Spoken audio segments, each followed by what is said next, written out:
आज एक बार पुनः परमात्मा के दर्शन की बात पर चर्चा करना चाहेंगे। समस्त धार्मिक एवं आध्यात्मिक लोग, उनके नाना प्रकार के मजहब, संप्रदाय तथा उनकी अनेक प्रकार की साधनाएं इस एक बात परमात्मा के दर्शन से ही तो संबंधित हैं। ठीक ऐसा है कि नहीं? बिल्कुल ऐसा ही है।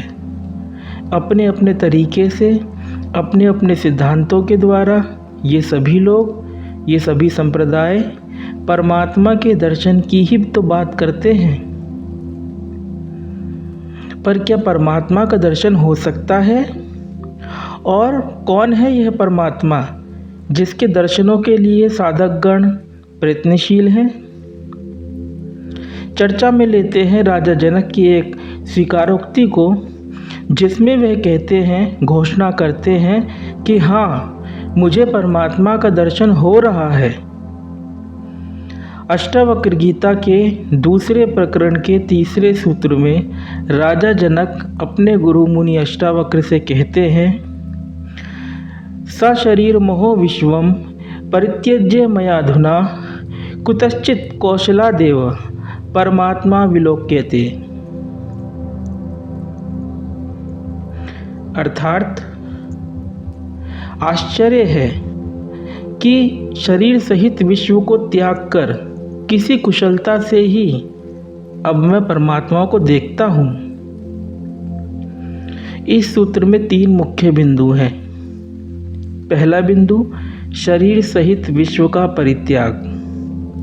दूसरा बिंदु, किसी कुशलता या कहे खास स्किल की आवश्यकता। तीसरा बिंदु, परमात्मा का दिखाई पड़ना या कहे परमात्मा का दर्शन। ये 3 बिंदु एक प्रकार से 3 स्टेप से हैं, 3 चरण है परमात्मा के दर्शन के लिए।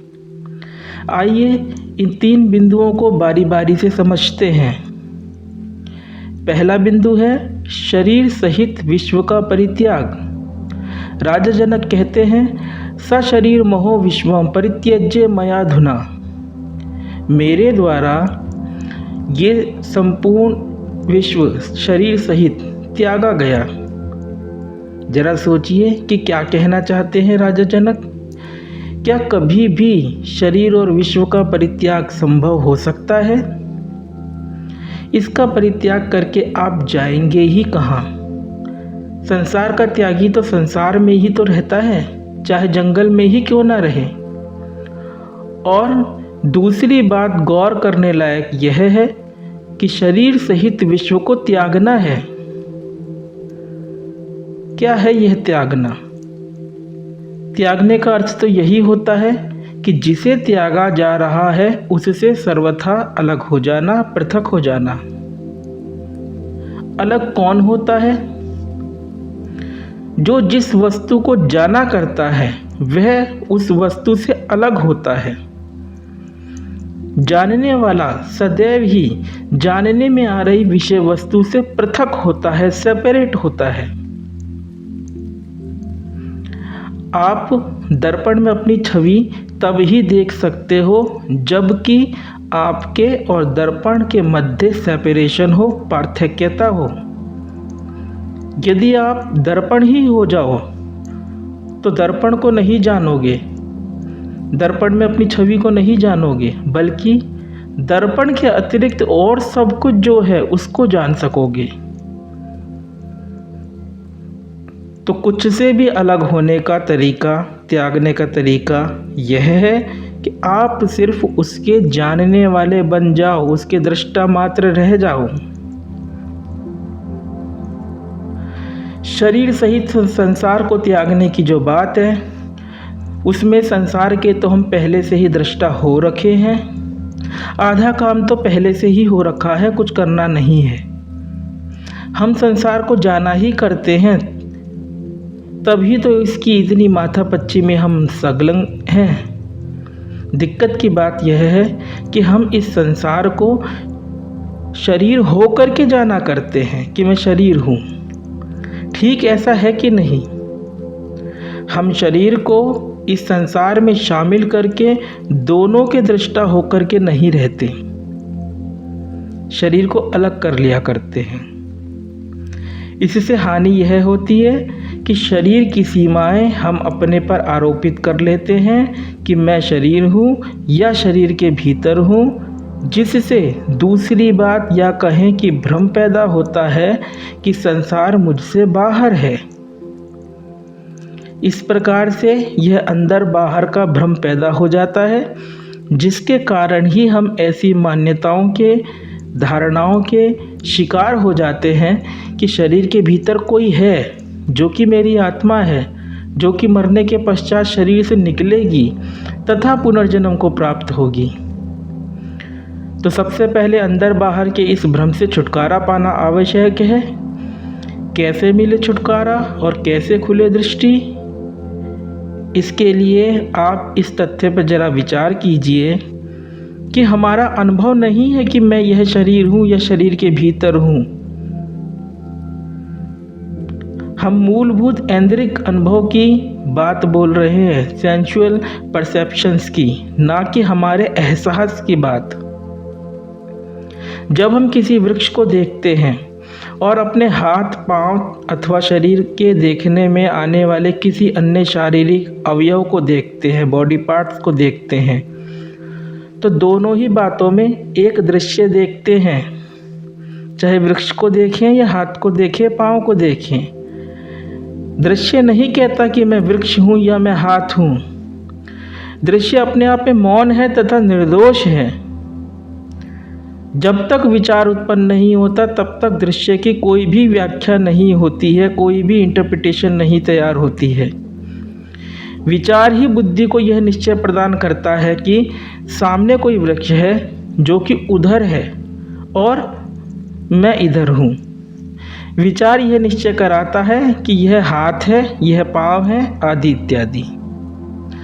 यदि हम विचार की अनसुनी कर तथ्य पर अवधान दें, ऐसा जाने कि संसार भी पदार्थ का बना हुआ है तथा यह शरीर भी तो पदार्थ का ही बना हुआ है, और मैं चेतन सत्ता हूँ जो कि इन दोनों को ही समान रूप से जान रही है, तो देहाध्यास क्षीण होगा। मैं शरीर हूँ ये भावना क्षीण होगी। शरीर को पदार्थ करके जानेंगे तो पदार्थ आप कभी हो नहीं सकते, इसलिए देहाध्यास क्षीण होगा। अपनी बात को समझाने हेतु हम आपको एक छोटा सा प्रयोग सुझाते हैं। आप जैसे कि अभी कमरे में बैठे हुए हैं, तो कहीं भी यदि दृष्टि आप घुमाएंगे तो नाना प्रकार की वस्तुओं को अपने चहुं ओर पाएंगे। सभी वस्तुएं आपकी दृष्टि में पदार्थ ही तो हैं। सब ओर से दृष्टि हटाकर अपने इस शरीर पर दृष्टि ले आइए। क्या यह शरीर और इसके अवयव पदार्थ के ही बने हुए नहीं हैं? निसंदेह ये सब भी पदार्थ ही हैं, और ठीक वैसे ही आपके जानने में आ रहे हैं जैसे कि कमरे में विद्यमान अन्य वस्तुएं आपके जानने में आ रही हैं। हम करते क्या हैं? हम कमरे में विद्यमान अन्य सभी वस्तुओं को तो वस्तु करके जाना करते हैं कि यह वस्तु है, पदार्थ है, परंतु इस शरीर को वस्तु या पदार्थ होने के बावजूद वस्तु करके नहीं जानते, इसे मैं करके जाना करते हैं। क्या हमारी यह सही दृष्टि है? बिल्कुल भी सही नहीं है। यह तो एक भूल है। अब अपनी भूल को सुधार कर इस शरीर को भी एक पदार्थ, एक वस्तु ही जानिए। ऐसा करने हेतु किसी विशेष अभ्यास की जरूरत नहीं है। यह तो एक फैक्ट है, एक तथ्यात्मक बात है। शरीर को वस्तु करके जानना ही शरीर को मैं करके जानने से पिंड छुड़ा देगा कि मैं तो बस एक शरीर हूँ। और फिर इससे होगा क्या? इससे वह होगा जो कि राजा जनक बोल रहे हैं। वह कहते हैं, स शरीर मोह विश्वम परित्यज्य मयाधुना, कि शरीर सहित इस विश्व का त्याग। अब आप दृष्टा मात्र के रूप में शेष रह जाते हैं तथा संसार और शरीर आप दृष्टा के दृश्य हो जाते हैं। यह देहाध्यास से उपरामता है और अच्छी स्थिति है। जानने वाला सदैव उससे अलग होता है जिसको कि वह जान रहा है। दूसरे शब्दों में यदि कहें तो जानने वाला दृष्टा जानी जा रही वस्तु अर्थात दृश्य को त्यागने के कारण ही उसे जान पा रहा है। अर्थात आपने सूत्र में आई पहली बात को, इस चर्चा के पहले बिंदु की बात को पूरा कर लिया। शरीर सहित विश्व का त्याग हो गया। अब चर्चा करते हैं दूसरे बिंदु की, दूसरे चरण की। दूसरा बिंदु है किसी कुशलता या कहें खास स्किल की आवश्यकता। इस संदर्भ में सूत्र में शब्द आए हैं कुतश्चित कौशलादेव। कौन सी कुशलता? राजा जनक कहते हैं किसी कुशलता से ही मैं परमात्मा को देख पा रहा हूँ। तो कौन सी कुशलता? आत्मविचार या कहें सेल्फ इंक्वायरी या कहें गुरु उपदेश की कुशलता। इस चरण में, इस दूसरे बिंदु में स्वयं के स्वरूप पर विचार करना होगा कि यह जो जानने वाला दृष्टा है, जो कि देह से परे मैं हूँ मात्र है, इसका वास्तविक स्वरूप क्या है, रियल नेचर क्या है। अभी तक जो मैं भाव था वह शरीर की उपाधि के कारण सीमित था। शरीर सहित विश्व को दृश्य जानने के कारण यह उनसे पृथक तो हुआ, परंतु दृष्टि को दृश्य से हटा इस दृष्टा के प्रति सजग होना का जो काम है वह भी शेष है, अभी बाकी है। इस मैं हूँ मात्र के प्रति सजग होने पर इस बोध का अनावृत होना शक्य होता है कि यह मैं या कहें स्वयं का होना मात्र एक अखंड अविभाजित अस्तित्व है जो कि चैतन्य स्वरूप है। समस्त पदार्थ चाहे वे शरीर हो या विश्व हो इस अस्तित्व से अस्तित्ववान है, ना कि पदार्थ रूप से वे इस मैं से, इस अस्तित्व से अपनी स्वयं की कोई भी पृथक सत्ता रखते हैं। सारांशतः बात यह है कि कुछ का भी होना उसके ज्ञान का होना है। वृक्ष है क्योंकि वृक्ष का ज्ञान है, ना कि मेरे जानने से पृथक कोई वृक्ष विद्यमान है। सब कुछ इस एक अस्तित्व में है, यह अस्तित्व उन सब में है और सब इस एक अस्तित्व के ही बने हुए हैं, ना कि चैतन्य से पृथक पदार्थ नाम की कोई सत्ता है जिसके कि वे बने हुए हैं। देश एवं काल, टाइम एंड स्पेस भी विचार के द्वारा भाषित हैं तथा यह मैं या कहें अस्तित्व देश काल से परे है।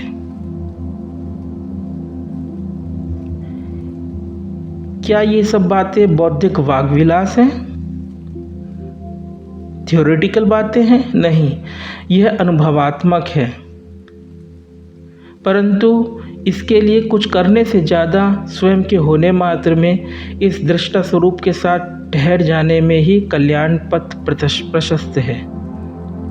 ज्ञान के उपदेश आपको किसी भी प्रकार की धारणा में, कंसेप्ट में फंसने से बचाएंगे। जरूरी यह है कि हम अपनी पूर्वार्जित मान्यताओं एवं धारणाओं का विवेक के द्वारा परित्याग करें। इसमें युक्ति या स्किल यही है कि हम निश्चय पूर्वक ज्ञान दृष्टि के अनुसार अपने जीवन को जिए, अपने जीवन का व्यवहार संपादित करें तथा मेरा जानना ही कुछ का भी होना है, इस बात को रटने के बजाय विवेक द्वारा तथ्यात्मक रूप से जाने तथा आत्मसात करें, असिमिलेट करें, अपने भीतर उतरने दे इस बात को। ऐसा निश्चय हो, ऐसा करना स्वयं की वैयक्तिक सत्ता को, कर्तापने की भावना को विसर्जित कर देगा। अब बात करते हैं तीसरे तथा अंतिम बिंदु की। तीसरा बिंदु था परमात्मा का दिखाई पड़ना या कहे परमात्मा का दर्शन। इस संदर्भ में सूत्र में शब्द आए हैं परमात्मा विलोक्यत। परमात्मा दिखाई पड़ने लग गया राजा जनक को। युक्ति काम कर गई। युक्ति क्या थी? युक्ति थी मैं को उसके शुद्धतम स्वरूप में अनुभवात्मक रूप से जानना। इसी को ज्ञानी जन स्व से स्व का बोध भी कहते हैं। दृष्टि में जब पदार्थ की सत्ता रह नहीं गई, सत्ता केवल मात्र एक रही ज्ञान की, चैतन्य की, मैं की, तो ये वृक्ष, टेबल, हाथ पांव आदि का ज्ञान किस प्रकार से हो रहा है? यह इस प्रकार से हो रहा है कि मैं वृक्ष की प्रतीति होकर भी सिर्फ मैं को ही जान रहा है। मैं वृक्ष की प्रतीति होकर भी सिर्फ मैं को ही जान रहा है। परमात्मा को देखने का अर्थ यह नहीं है कि कोई ज्योति, कोई प्रकाश, कोई देवता विशेष का दीदार होने लग गया। ऐसी बात नहीं है। ऐसा क्यों? ऐसा इसलिए क्योंकि जो कुछ भी जानने में आ जाता है या जानने में आ सकता है वह केवल और केवल दृश्य ही हो सकता है, ना कि परमात्मा। परंतु राजा जनक तो कह रहे हैं कि उन्हें तो परमात्मा दिखाई पड़ने लग गया, परमात्मा विलोक्यते। वे ये कह रहे हैं कि उन्हें वस्तुओं से परे जो एक अखंड अस्तित्व है उसका बोध होने लगा। नाम रूप की उपाधि से परे जो मूल सत्ता है उसका बोध होने लगा। नाम रूप मात्र प्रतीति है और अस्तित्व जड़ चेतन के विभाजन से रहित है, इसका बोध उन्हें हो गया, अर्थात सब एक हो गया। जरा विचार करें कि आपकी आप से दूरी कितनी हो सकती है? बिल्कुल भी नहीं। आप स्वयं से अभिन्न हैं, परंतु मैं शरीर हूँ इस दूषित भाव के कारण स्वयं की स्वयं से अभिन्नता का रस आपको नहीं मिल पाता है। शरीर सहित इस संपूर्ण विश्व को जब एक करके, दृश्य करके देखने की दृष्टि आ जाती है तो इस हमेशा मौजूद स्वयं की स्वयं से अभिन्नता का रस असीम शांति तथा प्रेम के रूप में ज्ञात होता है, जो कि सीमित ना होकर अनंत है। इसके समक्ष शरीर सहित विश्व ना तो पदार्थ है और ना ही अपनी कोई पृथक सत्ता रखते हैं। जो कुछ भी ये है वह मात्र प्रतीति है, ना कि कोई देश काल है जिसमें कि वे विद्यमान हैं। उनका होना कल्पना का होना है, विचार का होना है, स्मृति का होना है, अर्थात झूठ का सच के रूप में भासना है। झूठ को झूठ जान लेना ही सच को जान लेना है। स्वयं की व्यक्तिगत सत्ता तथा कर्तापने के मिथ्यात्व को जान लेना ही सच को जान लेना है। जो भी कुछ जाना जा रहा है वह अनुभव मात्र ही तो है। हमने आज तक कुछ को भी नहीं जाना है, केवल मात्र अपने अनुभवों को जाना है। बिना ज्ञान के, बिना चैतन्य के कोई अनुभव भी नहीं है। और प्रत्येक अनुभव जिस तत्व का बना है वह तत्व मेरा होना है, होना मात्र है, प्रेजेंस है। सब कुछ को तो यह मैं जाना करता है, पर इस मैं को कोई नहीं जानता, क्योंकि यह मैं कोई विषय अथवा दृश्य नहीं है जो कि जानने में आ सके। इस चर्चा में हमने जो 2 बिंदु बताए, उन बिंदुओं का अनुशीलन हमें इस मैं पर सहजतापूर्वक ला पटकता है, जहाँ से फिर देखने पर सब कुछ यह मैं ही है, ऐसा बोध होना, ऐसा विवेक संभव हो पाता है। यही है परमात्मा का दर्शन है। ओम।